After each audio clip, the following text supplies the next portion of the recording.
Yankees Corner. Today we have Yankees reporter Jack Hartman. Thanks for having me, Billy. You graduated from Fordham University in 1986. How do you feel Fordham prepared you for your career? When I got to Fordham, I'll give you a quick story. I went to one baseball practice. I thought I might want to be a baseball player, and it lasted for about 4.5 hours.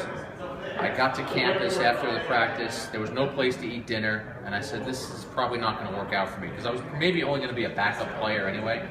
The next day, I signed up for the school newspaper and the school radio station. From that moment on, I focused on being a journalist, and I think Fordham really prepared me because it was in the city. We covered all the team sports. Even though Fordham didn't have the sports program of Notre Dame or USC, we treated it like we were covering a professional team. And how did you break into that career path?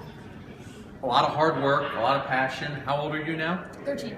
When I was about your age, I started the school newspaper at my elementary school. We did not have a school newspaper, and I asked the teacher, how come we don't have a paper? He said, well, do you want to start one? I said, yeah, I'd love to start one. So from that moment on, even though I always thought maybe I'd love to be a baseball player, I was focused on being a journalist, and I always pushed as hard as I could to try and be a journalist. In 2000, you co-authored a book, Derek Jeter, The Life You Imagined. What did you learn about Mr. Jeter that you didn't know about him before? You know what? I had known Derek Jeter from the moment that he was signed by the Yankees, and I'd gotten a chance to meet him and meet his parents, so they actually approached me about doing that book. And I think what I learned about Jeter is a lot of things. First of all, how committed he is to his profession, because this is a guy who, once the Yankees drafted him, he wanted to be in Tampa because he wanted to be close to where the team worked out. I also learned how sincere he is with his family. There are a lot of guys that tell you how close they are to their family, but being around Jeter and seeing how much and how important it was for him to spend time with his sister, spend time with his parents, all of that stuff was very important. And I just also learned, one of the things he said was, don't be afraid to fail. And I think that's something that a lot of athletes or anybody in any walk of life should learn, because not everything's going to go your way. You're going to lose the World Series some year. You're going to finish in last place some year.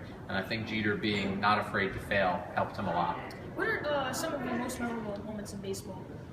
I remember the 1996 season a lot, because I was a newspaper writer for the New York Times back then. And when I first started covering the Yankees, they were bad. They were a last place team. So they built their team up. A lot of credit going to somebody like Gene Michael, who got the players in there that they needed.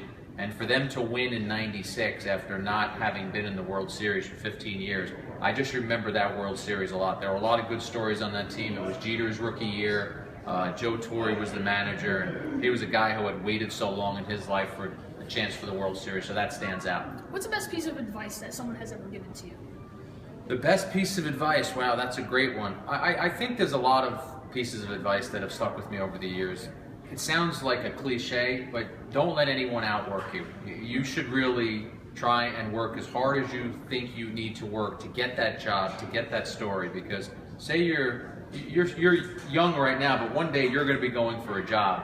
And if you're equal to one of the other candidates, if I'm the boss, I'm going to hire the guy who's working harder. So even if those two candidates are equal, be the guy who works harder, have a passion for what you do, be aggressive, and be curious. Do what you're doing right now. Never be afraid to ask questions. The more questions you ask, the more info you'll get. And the last question, what advice would you give to a younger student who would be interested in getting into sports broadcasting? Some of what I just said there, because I speak to students a lot, and I always say, be passionate, because you have to want to do this, and if you're not going to put passion into it, you're never going to be good at it. Be aggressive. There's nothing wrong with wanting to finish first.